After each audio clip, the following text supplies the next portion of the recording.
Itulah kemudian kenapa selama ini saya selalu mengingatkan supaya negara itu jangan menjauhi agama itu.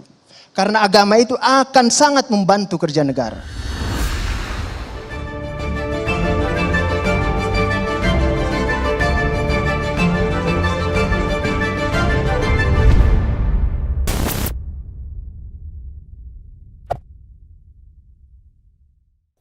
Saya mau memulai dengan pernyataan Pak Menteri bahwa jangan maksa-maksa Presiden mengeluarkan Perpu.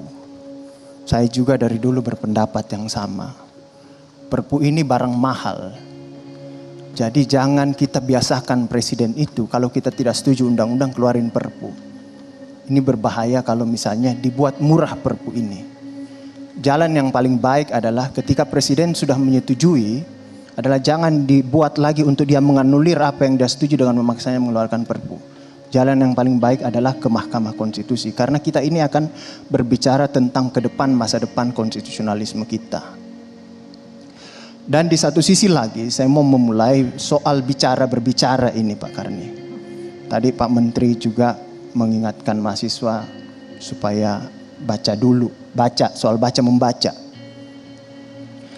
Jangan-jangan tidak baca katanya. Jadi saya juga ini Pak Menteri, saya ini belum baca juga ini RUKHP ini. Gitu. Saya takut baca, saya ikutan menolak RUKHP ini. Gitu.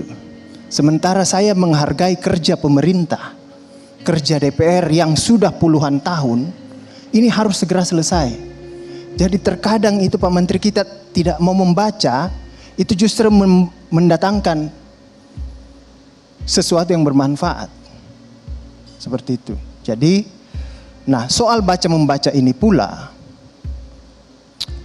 kalau mahasiswa tidak membaca sesuatu kemudian dia bicara, menurut saya bisa pahami. Tapi yang perlu juga kita ingatkan adalah, jangan sampai kekuasaan itu tidak membaca sesuatu yang kemudian dia tanda tangani. Itu yang berbahaya Pak Karni. Saya pernah menonton sebuah film itu. Di negara itu kebetulan wakil presidennya adalah ketua senat. Dan undang-undang ini sisa butuh persetujuan dari ketua senat. Karena apa? Suara berimbang voting dalam undang-undang yang mau disetujui itu. Tiba-tiba wakil presidennya diminta memilih yang mana.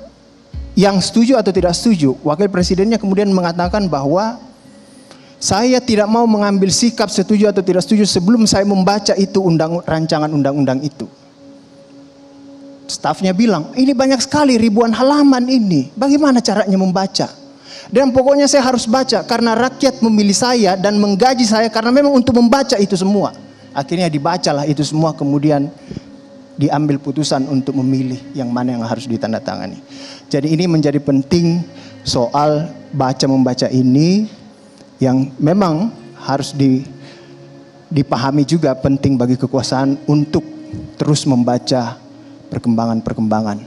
Saya masuk Pak Karni soal perdebatan ini. Dalam Undang-Undang Dasar 45 disebutkan bahwa tujuan negara itu adalah mencerdaskan kehidupan bangsa. Kenapa kita tulis tujuan negara itu mencerdaskan kehidupan bangsa? Karena kita percaya bahwa kalau bangsa ini cerdas, maka loadingnya negara ini tidak akan bekerja keras. Tidak perlu negara ini menciptakan tatanan sosial, tatanan equilibrium ketika negara itu mampu mencerdaskan kehidupan bangsanya.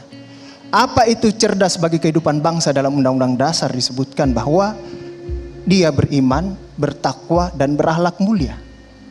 Jadi kemudian Undang-Undang Dasar kita menginjeksi bahwa inilah sebenarnya tujuan negara yang harus kita prioritaskan. Makanya kemudian kita berani investasi dalam setiap tahunnya anggaran pendidikan minimal 20% semata guna mencerdaskan kehidupan bangsa. Menciptakan orang-orang yang beriman, bertakwa, dan berakhlak mulia. Kita investasi di situ supaya negara ini tidak setengah mati mengatur warga negara. Nilai-nilai agama, nilai-nilai sosial kemudian itu berkembang menjadi nilai yang kemudian secara natural sistem itu berjalan dengan sendirinya. Itulah kemudian kenapa selama ini saya selalu mengingatkan, supaya negara itu jangan menjauhi agama itu. Karena agama itu akan sangat membantu kerja negara dalam menciptakan, dalam mencapai fungsi dan menjalankan tugasnya.